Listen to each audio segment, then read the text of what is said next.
fellow citizens of Canada. We are anonymous. The following program will inform Canadians about various measures the Harper government has set in place.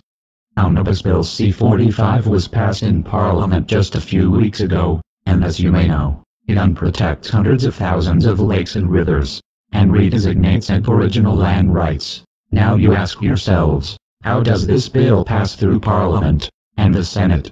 The bill was compiled of over 440 pages, and covered over 30 topics, one of the largest bills Canada has ever seen before.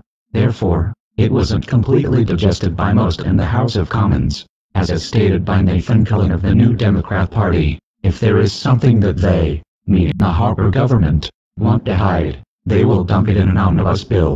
Very preliminary. Folks, look, 450 plus pages of complicated legislation.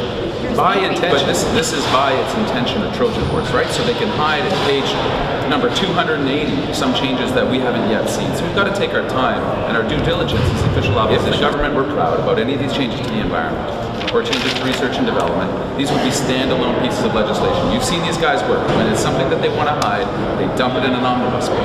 That's what we're looking for, and that's what we're going to do. What it does is it further removes projects that would get any kind of environmental assessment or screening. It changes the definition of rivers. It changes a river from today being something we want to protect to something that just happens to be in the way of a pipeline or a major mine. Soon after the Omnibus Bill C-45 was passed, Aboriginal people from all over the country began to rally against the government. In what is known as Idle No More, the protest has now spread worldwide, with rallies in the United Kingdom, the Ukraine, and many occurring in the United States of America.